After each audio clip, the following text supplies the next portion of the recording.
ಕಲಬುರಗಿ ಜಿಲ್ಲೆಯಲ್ಲಿ ಈಗಾಗಲೇ ತೊಗರಿಯ ನಾಡಿನಲ್ಲಿ ಮುಂಗಾರು ಬಿತ್ತನೆಯನ್ನು ಪ್ರಾರಂಭ ಆಗಿದೆ. ಮುಂಗಾರು ಬಿತ್ತನೆಗೆ ಸಂಬಂಧಪಟ್ಟಂಗೆ ಬಿತ್ತನೆಗೆ ಬೇಕಾಗಿರ್ತಕ್ಕಂಥ ಸಾಮಗ್ರಿಗಳನ್ನು ತಯಾರಿ ಮಾಡ್ತಾ ಇದ್ದಾರೆ. ಬಿತ್ತನೆಗೆ ತಯಾರಿಯಲ್ಲಿ ರೈತರಿದ್ದಾರೆ.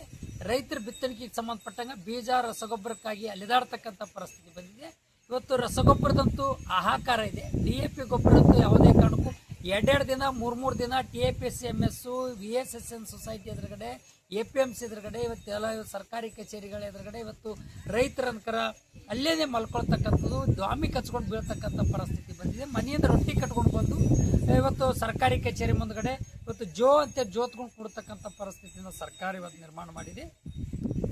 ಹಿರಿಯರು 70 ವರ್ಷದ 80 ವರ್ಷದ ಹಿರಿಯರು ಕೂಡ ಆಯಿ ಮುತ್ಯ ಅಜ್ಜಿ ಅಜ್ಜ ಇವರೆಲ್ಲರೂ ಕೂಡ ಮನೆಯಾಗೆ ಎತ್ತುಗಳು ಒಂಟಿಗೆರಿರ್ತಕ್ಕಂಥ ಮನೆಯಾಗೆ ಎತ್ತು ಕಟ್ಟಿ ಅಲ್ಲೇನೆ ಬಂದು ಬೀಳ್ತಕ್ಕಂಥ ಪರಿಸ್ಥಿತಿ, ಕೂಡ್ತಕ್ಕಂಥ ಪರಿಸ್ಥಿತಿ, ಕಾಯ್ಕೊಂಡಿರ್ತಕ್ಕಂಥ ಪರಿಸ್ಥಿತಿ ಬಂದಿದೆ. ಅದು ಅಲ್ಲದೇ ಇವತ್ತು ರಸಗೊಬ್ಬರದಂತೂ ಯಾವುದೇ ಕಾರಣಕ್ಕೂ ಕೂಡ ಅಭಾವ ಕೃತಕ ಗೊಬ್ಬರ ರಸಗೊಬ್ಬರ ಅಭಾವ ಕೃತಕ ಸೃಷ್ಟಿಯನ್ನ ನಡೀತಾ ಇದೆ. ಅದನ್ನು ಯಾವುದೇ ಕಾರಣಕ್ಕೂ ರೈತರ ಶೋಷಣೆಯನ್ನು ತಪ್ತಾ ಇಲ್ಲ, ನಿಂತಿಲ್ಲ. ಮತ್ತೆ ಇವತ್ತು ರೈತರಿಗೆ ಸರಳವಾಗಿ DAP ಗೊಬ್ಬರದ ಕೊರತೆ ಕಾಡುತ್ತೆ. ಸರಳವಾಗಿ DAP ಗೊಬ್ಬರನ್ನ ಕೊಡಬೇಕು, ಸಮರ್ಪಕವಾಗಿ ಗೊಬ್ಬರನ್ನ ವಿತರಿಸಬೇಕು ಅಂತಕ್ಕಂಥ ಮಾತನ್ನು ಒತ್ತಾಯ ಮಾಡ್ತಿದ್ವಿ. ರೈತರ ನೆರವಿಗೆ ಮುಂಗಾರು ಬಿತ್ತನೆಗೆ ಸಂಬಂಧಪಟ್ಟಂಗೆ ಕಲಬುರಗಿ ಜಿಲ್ಲೆಯಲ್ಲಿ ತೊಗರಿಯ ನಾಡಿನಲ್ಲಿ ತೊಗರಿ, ಉದ್ದು, ಹೆಸರು, ಸೋಯಾ, ಹತ್ತಿ ಇದನ್ನು ರೈತರ ರೊಕ್ಕದ ಮಾಲ್ ಎಳ್ಳು.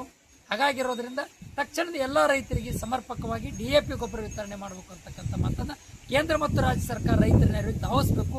ಗೊಬ್ಬರ ಹಾಹಾಕಾರನ್ನು ತಪ್ಪಿಸಬೇಕು. ಸರಳ ರೀತಿಯಿಂದ ಗೊಬ್ಬರ ಕೊಡಬೇಕು.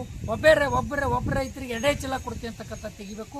FID ಮೂಲಕ ಕೊಡ್ತೀನಿ ಅಂತಕ್ಕಂಥದ್ದು ಮುಗ್ಧ ರೈತರು ಅದರಿಂದ ಸಫರ್ ಆಗ್ತಕ್ಕಂಥ ಪರಿಸ್ಥಿತಿ, ಆ ಶೋಷಣೆಗೆ ಅನ್ಯಾಯಕ್ಕೊಳಗಾಗ್ತಕ್ಕಂಥ ಪರಿಸ್ಥಿತಿ ಬಂದರೆ ಎಲ್ಲರಿಗೂ ಸಮನಾಗಿ ರೈತರಿಗೆ ಸಾಕಾಗುವಷ್ಟು ಗೊಬ್ಬರವನ್ನು ಕೊಡಬೇಕು ಅಂತಕ್ಕಂಥ ಮಾತನ್ನು ಆಗ್ರಹ ಮಾಡ್ತಾರೆ.